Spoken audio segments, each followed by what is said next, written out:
Au regard de la guerre des correspondances au sommet du parti, il est grand temps pour Antoine Gizenga, encore vivant, d'évacuer la question de succession.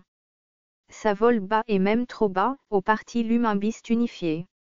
Depuis le week-end, il circule aussi bien au sein de ce parti que dans les réseaux sociaux, deux correspondances, choc, de deux hauts responsables du parti. La première, signée le 1er mai depuis Bruxelles, est celle du secrétaire général du PALU. Le patriarche Antoine Gizenga exclut temporairement, pour une durée d'1 année, le secrétaire permanent et porte-parole du parti, Wolf Christian Kimaza. La deuxième lettre, en date du 5 mai, se rapporte à la réaction de l'intéressé. Dans sa correspondance, Wolf Christian Kimaza dit rejeter avec vigueur absolue ce qu'il qualifie de prétendue décision de son exclusion temporaire du parti. Selon lui, le document est un faux parce que le chef du parti, actuellement en soins à l'étranger, ne pouvait pas, de son lit d'hôpital, avoir le temps de lire et d'analyser les documents en vue d'une décision de haute portée politique. Pour le secrétaire permanent du PALU, la décision de son exclusion temporaire est une cabale montée de toutes pièces à Kinshasa par des personnes assoiffées du pouvoir. Ce, dans l'optique d'une guerre de succession et de positionnement politique. Reglaire la question de succession. Pour quiconque connaît le PALU, les deux correspondances suivoquées renseignent suffisamment sur la confusion qui règne au sein de ce parti. Dans les rues de Kinshasa, les commentaires vont bon train.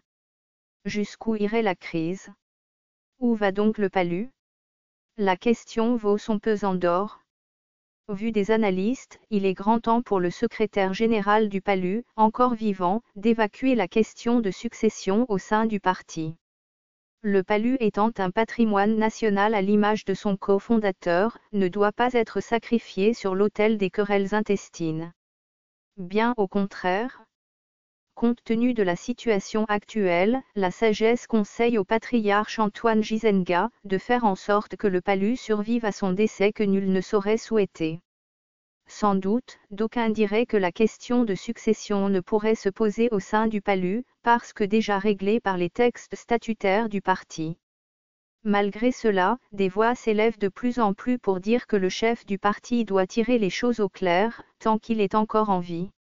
En ce moment particulièrement délicat où le pays se trouve dans la fièvre des préparatifs des élections officiellement prévues en décembre 2018, une crise au sein d'un grand parti, plus de 50 ans, comme le PALU pourrait s'avérer fatale.